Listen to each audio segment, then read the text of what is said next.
की टक्कर में, हर जोर जुल्म की टक्कर में, जो सड़कों पे बैठी है, जो सड़कों पे बैठी है, बेटी बचाओ बेटी पढ़ाओ का नारा झूठा है, बेटी बचाओ बेटी पढ़ाओ का नारा झूठा है,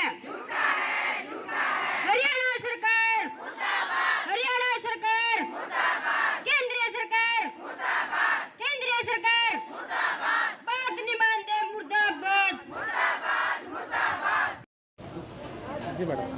इंकलाब जिंदाबाद का धरना चल रहा है, उसको अब तक कोई बातचीत हुई है सरकार की अब तक या क्या निर्णय निकला? कोई बातचीत नहीं हुई है सर। हम इतने 8 तारीख से बैठे हैं, आज तक सरकार ने कोई सुध नहीं ली है। जब रिपोर्टों की बात आती है कि यहाँ से के हर रिपोर्ट हमारे से होके जाती है, चाहे डीसी की हो रिपोर्ट हो, एमओ की रिपोर्ट हो, एसएमओ की रिपोर्ट हो, हमारे बगैर, हमारे रिपोर्ट के बगैर सब खाली बैठे हैं। क्योंकि आशा वर्कर फील्ड में उतरती है, वो हर गली मोहल्ले, उसको हर बंदे का नाम तक टिप्स पे याद होता है। क्यों नहीं उसकी बात सुनी जा रही है, क्यों नहीं सुनी जा रही है? जब वो उसके गली मोहल्ले के बच्चे का नाम तक पूछा जाता है, उसको पता होता है, लेकिन आज तक सरकार ने हमारी कोई सुध नहीं ली है। यहाँ तक ये डीसी साहब हैं जो बैठे हैं, आशाओं को बेचारियों को 6-6 बजे तक मीटिंगों में बुलाते हैं। आशा वर्कर का क्या मतलब है रात शाम के 6-6 बजे तक मीटिंग में आएगी? क्या तनख्वाह देती है सरकार उसको? कुछ नहीं देती है सरकार उसको। गाँव में रात को जा रही है डिलीवरी के साथ। सरकार तो कह देती है मत जाओ, लेकिन हमें तो समाज में रहना है ना, गांव में रहना है ना, हमें तो जाना पड़ता है। इसलिए आज तक, लेकिन फिर भी रीढ़ की हड्डी मानने वाली आशा वर्कर को आज तक उन्होंने देख लो एक बार भी नहीं बुलाया। हम इतने दिनों से सड़कों पे बैठी है। मुख्य मांगे क्या क्या है जिसमें भी, जैसे जो आपका 3 दिन पहले आपने हड़ताल करी, 3 दिन का अब आपका अल्टीमेटम है? मुख्य मांग तो सर हमारी यही है कि हमें कच्चा कर्मचारी तक नहीं माना जाता। ठीक है। कच्चा कर्मचारी भी नहीं हम मान सकते। एक 4th क्लास है, ऑफिस में बैठा है, वो 4th क्लास भी हमारे से कहीं ज़्यादा, जिसने महीने में एक दिन भी पेन नहीं पकड़ना है, और हम सारा दिन मुद्दी पड़ी रहती हैं ऑफिस के कामों में।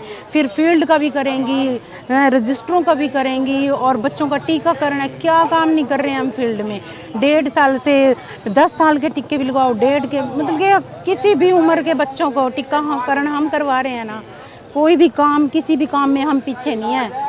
तो सरकार कितने पैसे अभी आपको दे रही है? सिर्फ 4,000, सिर्फ 4,000 दे रही है। कुछ नहीं है हमारा। यहाँ तक कि आयुष्मान की जो इतनी बड़ी, मतलब कह देते हैं ना, वो बना रखी है इन्होंने योजना, उसमें तक आशा वर्कर को नहीं लिया गया है। क्यों नहीं लिया गया?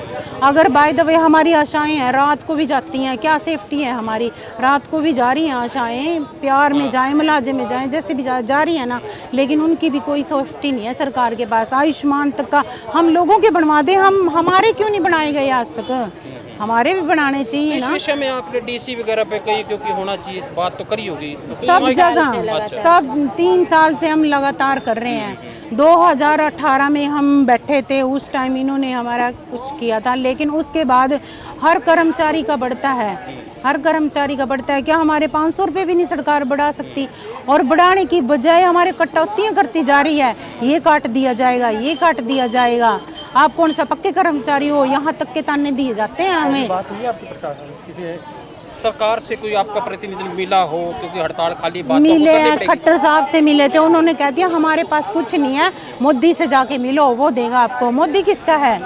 सब एक दूसरे से मिले। सकते थे, मुख्यमंत्री का काम है, मुख्यमंत्री का। नहीं, उनके पास कुछ नहीं है, कुछ बजट नहीं है, उन्होंने अपने ही बत्ते नहीं उनके बेचारे। पहले ही हरियाणा में आशाओं को ज्यादा दे रहे हैं। अच्छा, 4,000 पे ज्यादा दे रहे हैं? हाँ, वो ज्यादा है हमारे लिए। ज्यादा है हमारे लिए।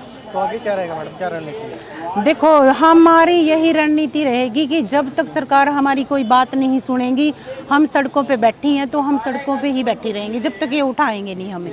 ठीक है ना? क्योंकि हमारे भी बच्चे हैं, हमारे भी परिवार हैं। क्यों आशा दिन रात लगी हुई है, हर योजना हमारे से होके गुजर रही है सरकार की। पूरे हरियाणा में चल रहा है? हर पूरे हरियाणा में, हर डिस्ट्रिक्ट में चला हुआ है। संख्या में 20,000 है टोटल। ज्ञापन दिया था, उन्होंने कुछ विषय का हल निकाला इसका? कुछ हल नहीं निकाला। उन्होंने कहा हमारे पास कुछ नहीं है, कोई हल नहीं। उन्होंने तो ये बोल दिया हमारे पास तो बजट ही नहीं।